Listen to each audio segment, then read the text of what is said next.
Hey guys, it's Danny Elliott. Welcome back to the show. Thank you for joining me today. So, Susie Wyshak, who's a concierge real estate agent, sounds expensive, doesn't it? She says, "Where have all the buyers gone?" The sharpest slowdown is happening amongst properties that cost less than $500,000, NAR data shows. This is the price range that usually attracts our first-time home buyers and flippers who are having a hard time penciling out flips. And it's because of materials prices. Yeah, not because of home prices, of course. Renting with an option to buy from sellers who couldn't get the price they wanted seems to make more and more sense at this moment. And in the meantime, lenders are offering rate buy downs to make it easier to buy. When you're in it for the long haul, buying right now when there's less competition. Buy. There's less competition, guys. Buy now. A place that has some rental potential, whether an extra bedroom or an extra unit, can be a great way to future-proof. Oh, so rent by the room? Again, it's always time to buy, and it's always time to buy at $500,000.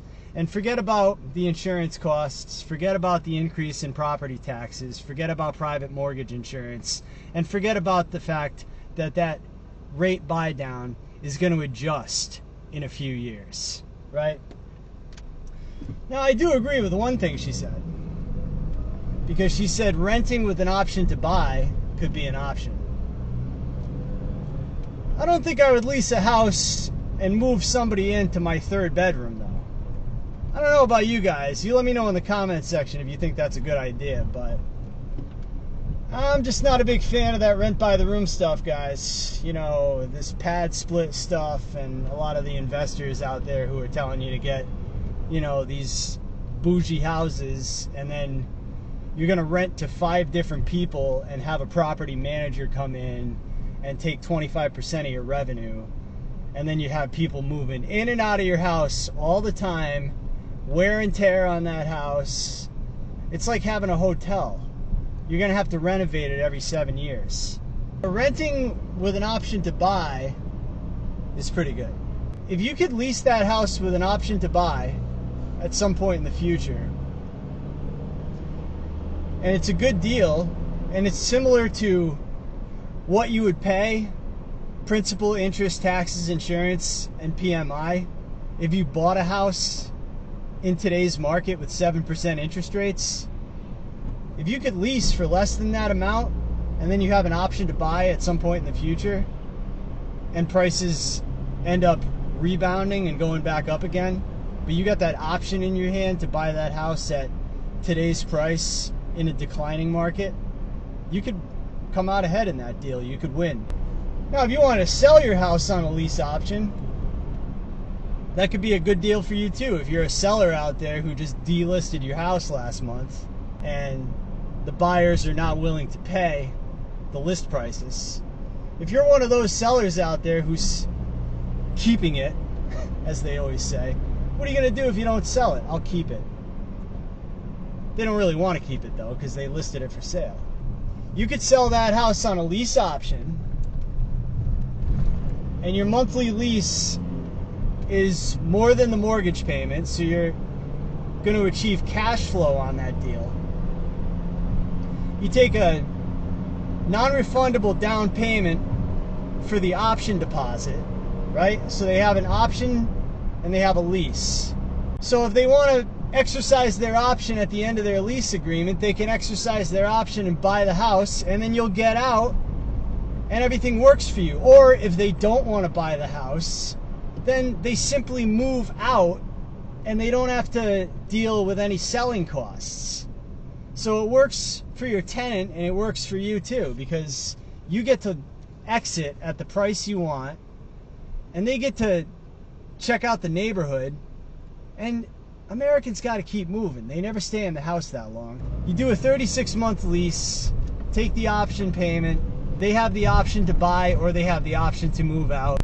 Yeah, rent to own is a great way to do it. I like when realtors talk about creative deals, because they almost always do things one way.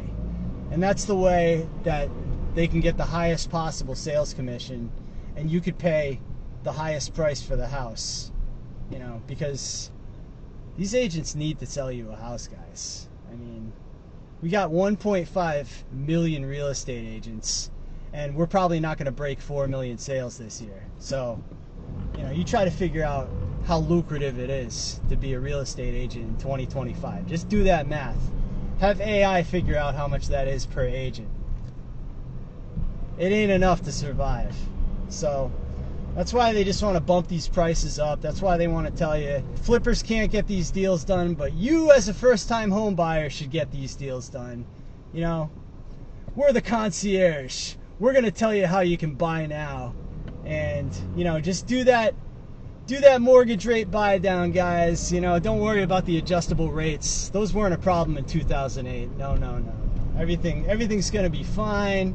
Just get out there and buy, you know. That's what they want to tell you right now. It's just, it never ends. I had an ad pop up in my feed. It was these two dudes, they're brothers. And they're like, hey, we're the brothers. Hey, real estate's all about timing. And, you know, now's the right time to buy. And I said, oh man, you know, I knew what time it was as soon as they came on. Because when you're talking to realtors, it's always time to buy. But, you know, maybe there's a few agents out there that want to get deals done. Maybe there's a few agents out there that got a seller who owes more than their house is worth, and they would let a buyer take over the payments on that mortgage. You know, maybe they bought when rates were 2.7%, and they would let you buy that house and take over the payments subject to the existing note. I don't know. Not too many realtors like it. A lot of realtors talk a lot of crap about it. They say, no, you can't do subject to. You can't do seller finance. You can't do lease options. Rent to own's a good deal if the numbers work. So you got to buy the right house. And if the property tax doubled in the last 3 years, if the insurance doubled. Did you know there's hurricanes in Florida now? You know, that there never was, but now climate change is here. So now there's hurricane. I never knew. There was never hurricanes. But, you know, if it's the right deal, you buy the house. See, the thing right now is there's more people renting because it's cheaper to rent than it is to buy a single family house. That's why this realtor is talking about, you know, get that extra bedroom. You can have a stranger move in your house. You can have a stranger eat meals with you, and maybe you can share on grocery expenses, or maybe they can pay your Netflix bill and chill. I don't know. I'm just never wanted that. I had roommates back when I was in college, and it just never really worked out. Like, they didn't like to keep the place clean. I like a nice, clean place. You know what I mean, guys? Anyways, that's enough. 90% of the people already clicked off the video because it's been going more than 5 minutes. But if you're still with me, guys, I really appreciate it. And if you like the video, hit the like button. If you don't like the video, hit the thumbs down button. And if you like the channel, subscribe. And if you want to see the next episode, click the bell. Appreciate you watching today. I'm Danny Elliott.